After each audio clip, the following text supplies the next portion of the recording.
Okay, we are going to go over some code troubleshooting. I'm going to walk you through a few puzzles so that I can show you what to do if you're having issues. So let me pick up with right where I left off, and this is a challenge puzzle. Yes, I want to hit the yellow button because we want to do all of the lessons. So if you're struggling to complete something, try to break it into smaller chunks. So here I have the bird. If I go to the right, he's going to hit the TNT and blow up. Same thing if I go down or left. So my best direction is up. That's the north button. Okay, then I think I would like him to go west. Now I know that's wrong, but let me show you something. Let's run this and see what happens. So it highlights my first step in yellow, highlights my second step, and the second step is where he blew up. So that step didn't work. I'm going to get rid of it. I'm going to try making him go right instead. Now, this is correct, but it doesn't finish my puzzle. That's okay. I'm going to run what I have so far, and we're going to see how that works. And then once I have that little chunk done, I can do the next chunk. All right, so when I look here, I think I want him to move 2 more times to the right. So I'm going to put 2 more of these east buttons on, reset it, and run that. He goes up, he goes right, he goes right again and again. Everything did exactly what I expected it to. That's awesome. Which direction do I need last? I need it down. So I'm going to attach that, reset it, and run it again.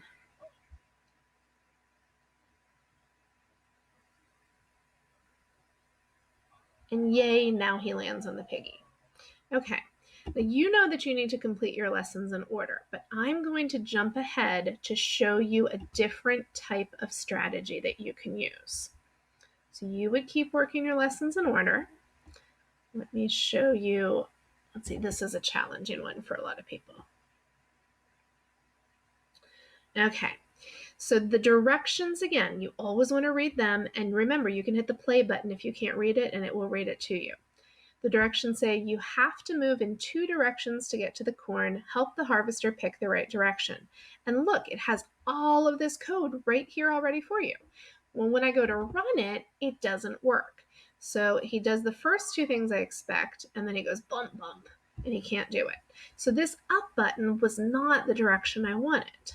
I'm going to move that, trash that, and put a down or a south button on there. Then I can connect to the corn again, reset it, and run it again. And there we go. All right, I'm going to jump ahead to another one that gives people a lot of issues. Remember, you want to complete these in order. The only reason I'm jumping is because I'm trying to hit the trouble spots. This one seems to trick some people. Okay, so for this one, the harvester is in a block. She needs to move to the corn and pick it because it says try it by yourself, pick all the corn.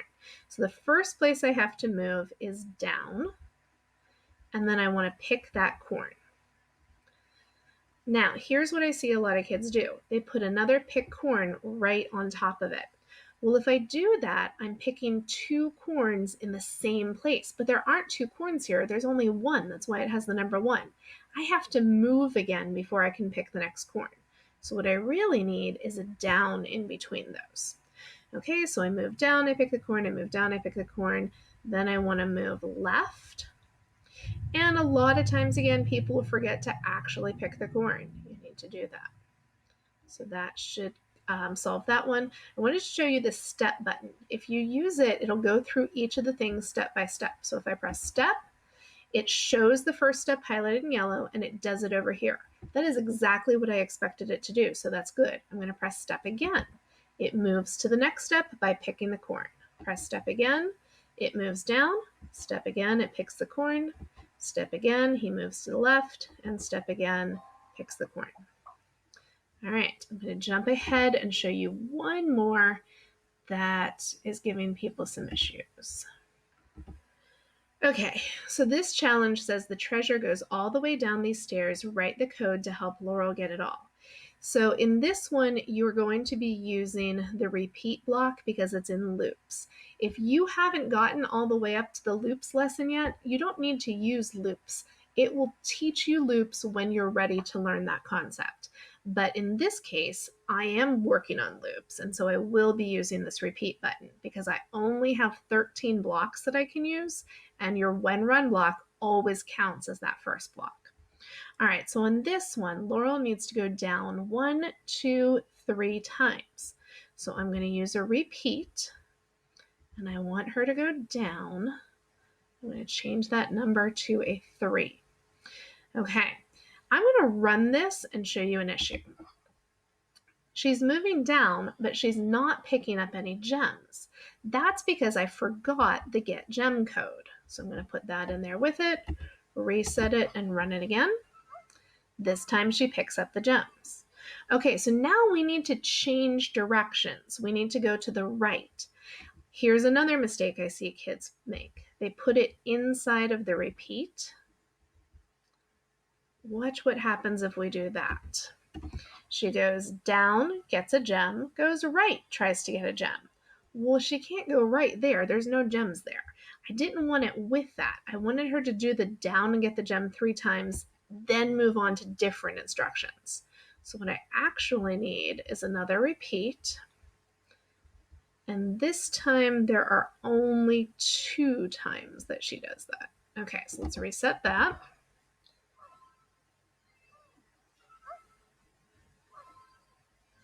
Okay, so far so good. So we've got 5 gems left. I can put this all on again. So give me a chance to do that.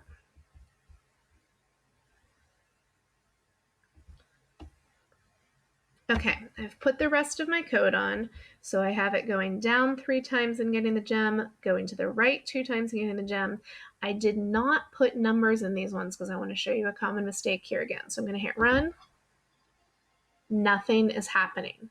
If you don't have any numbers in here, if it's just questions, the code doesn't have any idea what to do and it breaks. So I'm going to change that to a 3 and this to a 2.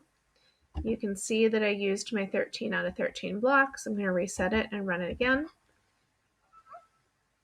And then I am going to show you a way to shorten this that you do not have to do as a first grader.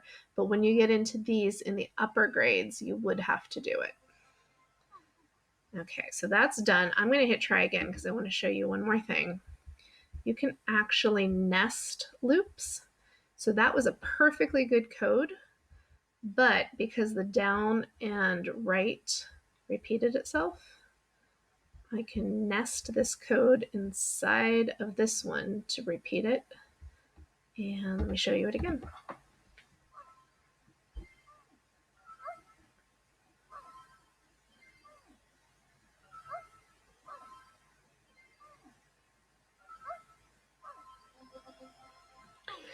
So oftentimes there's more than one way to solve a puzzle. As long as you're using the least amount of steps possible, or at least you stay within the limits of what they give you, then you're going to be just fine. A lot of coding, guys, is trial and error. You are not expected to get this right on the first time every time. You have to try, revise your strategy, try, revise again. Look for different ways of doing things. Code is all about thinking outside of the box and thinking logically to break things into step-by-step pieces. All right, go give it a try.